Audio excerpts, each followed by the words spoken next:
London, 1835, 4 o'clock in the afternoon. The drawing rooms of Mayfair are humming with the ritual. Silver teapots gleam under crystal chandeliers. Porcelain cups clink delicately. Ladies in silk gowns lift their cups with gloved hands. Gentlemen in tailcoats discuss politics over steam rising from Chinese tea. This is civilization. This is refinement. This is the British Empire at its most elegant. But there's a problem. A catastrophic, empire-threatening problem hidden beneath the polite surface of afternoon tea. Britain is bleeding to death. Not from war, not from plague, from tea. The entire nation is addicted to Chinese tea, and it's draining the treasury faster than any foreign army could. Every year, millions of pounds of silver flow out of Britain, across the oceans, into the vaults of Chinese merchants. And what does China buy from Britain in return? Almost nothing. The Chinese don't want British wool. They don't want British manufactured goods. They don't need British technology. China is self-sufficient, thank you very much. They'll take your silver, nothing else. This is a trade deficit so massive, it threatens to bankrupt the richest empire on earth. The accountants at the East India Company, the EIC, are watching the numbers with growing panic. They're not just a trading company, they're a private corporation with its own army, its own navy, and its own territory in India. They are, in effect, a nation-state run by shareholders, and right now, their balance sheet is hemorrhaging. The directors gather in their mahogany-paneled offices in London. They study the ledgers, they calculate the losses, and then someone asks the question that will change history. What does China want? What can we sell them? The answer comes not from economics textbooks, but from the darkest corner of human weakness: opium. The Chinese will buy opium. In fact, they're already buying it. There's a black market, a sold-in underground trade. Small shipments of the drug are slipping into China's coastal provinces, and the demand is insatiable. The profit margins are obscene. One chest of opium, purchased in India for a handful of rupees, sells in China for enough silver to fill a vault. This isn't just trade, this is alchemy, turning flowers into gold. But there's a problem. Growing opium requires land, lots of it.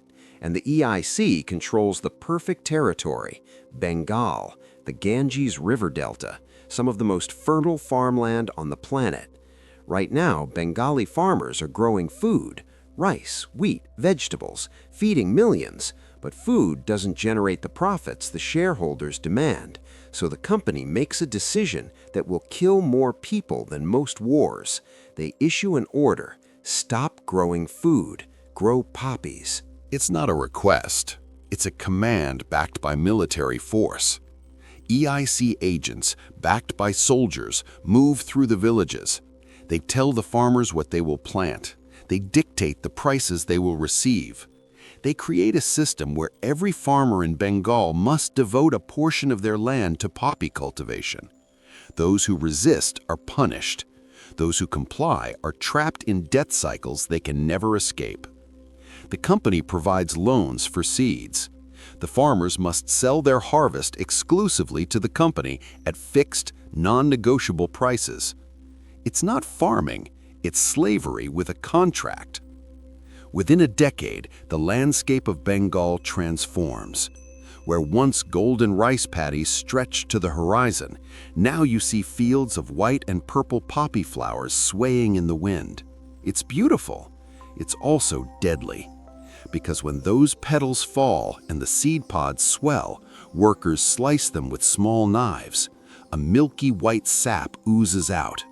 Opium latex, raw, potent. The workers scrape this sap, collect it in clay pots, and process it into dark brown balls of concentrated opium. These balls are packed into wooden chests. Each chest contains 40 kilograms of pure opium, enough to destroy thousands of lives. The company has built something unprecedented in human history. an industrial-scale narcotics production facility. This isn't a criminal gang cooking drugs in a jungle lab. This is a government-backed, corporate-run, fully legal drug cartel operating in broad daylight. The factories in Patna and Benares process tons of opium every month. Workers stamp the company's seal onto each ball. Quality control, branding. This is corporate cocaine before cocaine existed. But here's the genius, the cold-blooded brilliance of the scheme. The East India Company can't sell opium directly to China. Why? Because it's illegal. The Chinese government has banned opium imports. The penalties are severe: execution, confiscation. So the company needs to keep their hands clean. They need plausible deniability. Enter the middlemen, the country traders. These are private British merchants, officially independent, who buy the opium at auctions in Calcutta. The company runs these auctions like a mafia don runs a front business. They sell the drugs to these merchants, collect their money, and then wash their hands of what happens next. The country traders load the opium onto fast clipper ships and sail to the Chinese coast. They anchor in the Pearl River Delta outside Canton in international waters. They don't land, they don't go ashore, they wait. And Chinese smugglers in small boats row out to meet them under cover of darkness. Money changes hands. Silver taels, the currency of China, pour into British pockets. The opium chests are loaded onto the Chinese boats and disappear into the night, spreading like poison through China's veins. This is the birth of modern money laundering. The company says, "We didn't sell drugs to China. We sold a legal product in India to legal buyers. What they did with it is not our concern." It's the drug dealer's defense. "I didn't force anyone to buy." But they did. They created the supply. They manufactured the addiction. They engineered the demand. And now the silver is flowing back to Britain. The trade deficit is reversing. The hemorrhaging has stopped. In fact, Britain is now making a profit, a massive, blood-soaked profit. By 1838, over 40,000 chests of opium are entering China annually. Millions of Chinese are addicted. The drug has spread from the coastal ports to the interior. It's not just the poor, it's soldiers, officials, scholars, even members of the imperial court are lying in opium dens, pipes in hand, eyes glazed, lives destroyed. Chinese society is collapsing from within.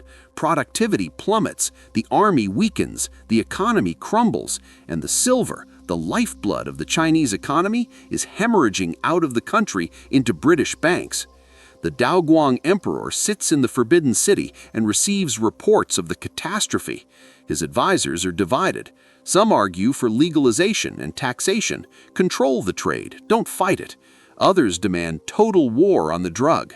The emperor makes his choice. He appoints a man known for his incorruptibility, Commissioner Lin Zexu.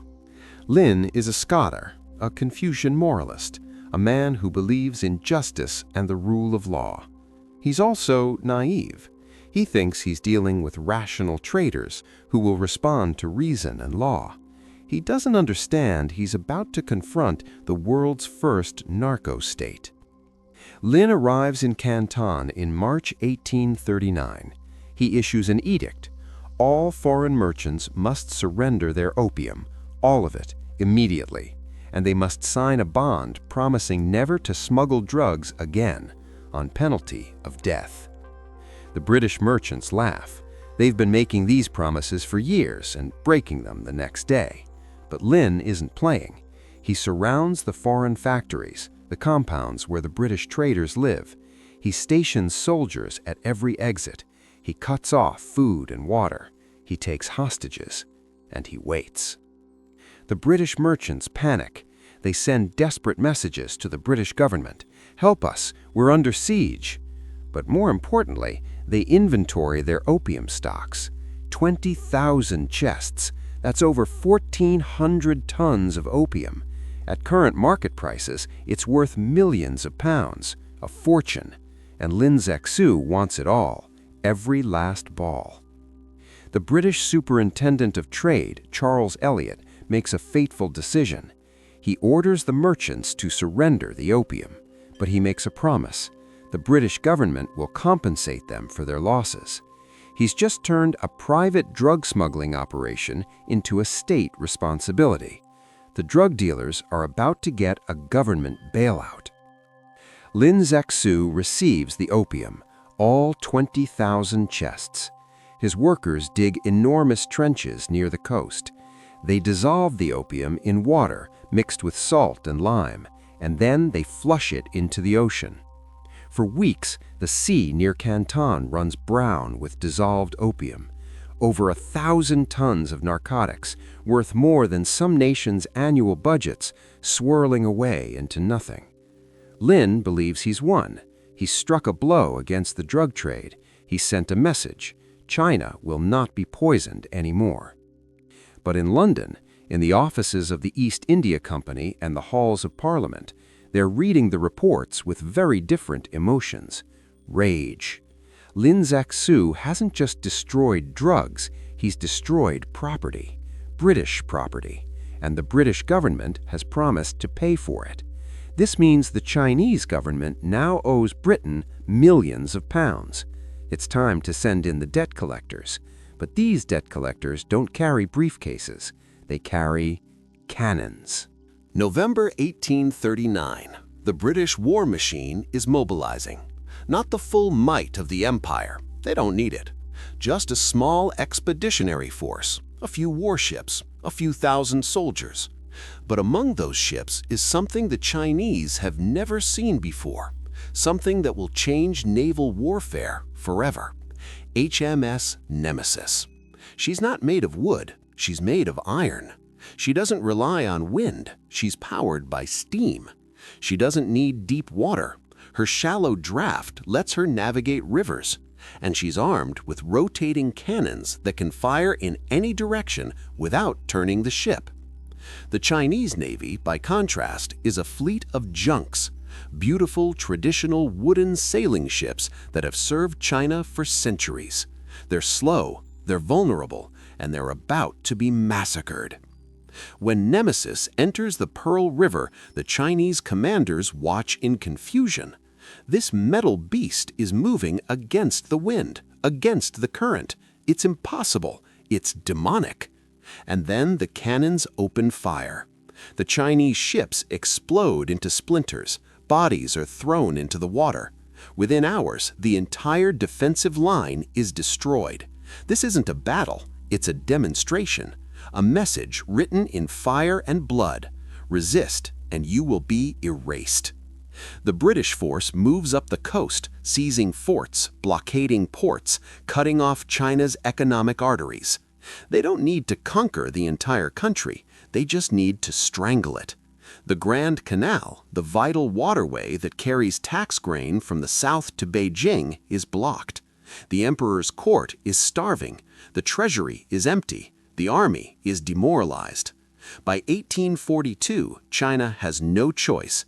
They send negotiators to the British warship HMS Cornwallis, anchored off Nanking. The British terms are presented. This isn't a peace treaty, it's an invoice. First, China will pay £21 million in reparations, $6 million for the destroyed opium, $3 million for debts owed to British merchants, $12 million for the cost of the war.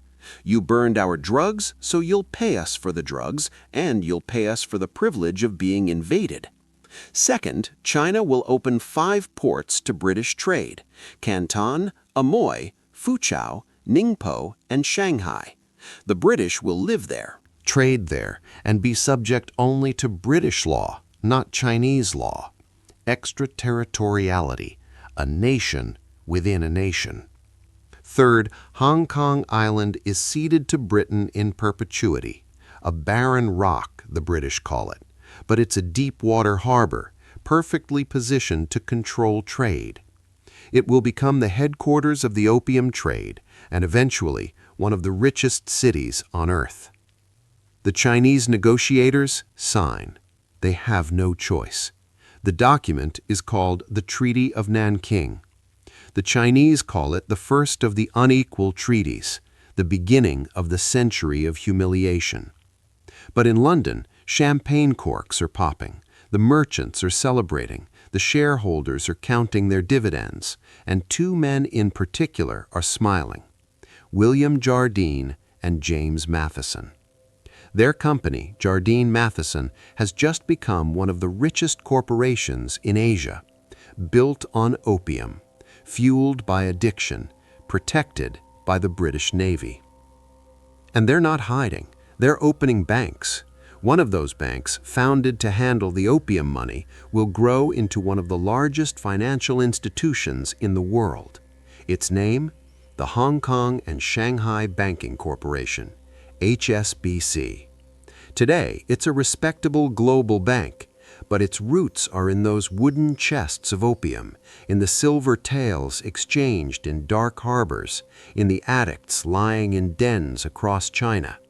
The money was dirty, but once it was washed through colonial banks and British treasuries, it became clean, respectable, legal. The opium trade doesn't stop after the treaty. It accelerates. By 1858, China is importing over 70,000 chests annually. The addiction crisis deepens, the Qing dynasty weakens, and Britain? Britain uses the profits to build railways, factories, and more warships. The Victorian Age, the height of British civilization, is funded by Chinese suffering.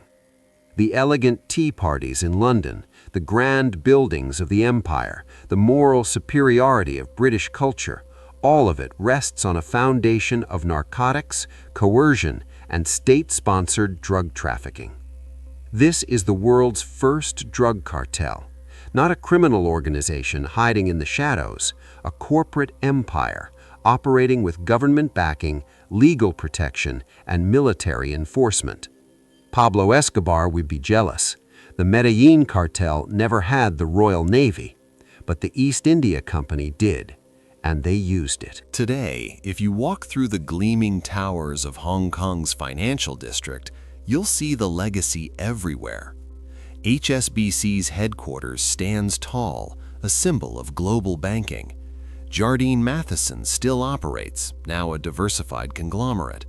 These institutions don't advertise their origins. They don't mention the opium chests. They've rebranded, cleaned their image, but the foundation remains. The British Empire never apologized. They never acknowledged that the Opium Wars were anything other than legitimate trade disputes. In their narrative, they were simply opening markets, promoting free trade, resisting Chinese protectionism. But strip away the diplomatic language, and the truth is stark. Britain ran the largest state-sponsored drug trafficking operation in history. They manufactured addiction, weaponized trade, and used military force to protect their dealers. The irony is suffocating. The same empire that lectured the world about civilization, morality, and the rule of law was simultaneously flooding China with narcotics to balance its books. The same society that romanticized tea culture was financing it through opium addiction. Victorian gentlemen in their London clubs discussing philosophy and progress were dining on profits extracted from Chinese addicts dying in squalor. The Chinese don't forget. The century of humiliation is taught in every school. The Opium Wars are remembered as the moment when foreign powers carved up China, exploited its weakness, and imposed their will through violence. It shaped modern China's foreign policy, its obsession with sovereignty, its refusal to be dictated to by Western powers. So here's the question that history doesn't want you to ask. How much of today's global financial system was built on those opium profits? How many banks, corporations, and fortunes trace their lineage back to those dark harbor deals? The answer is uncomfortable, because the empire that claimed to civilize the world was in reality the world's most sophisticated criminal organization, and they got away with it.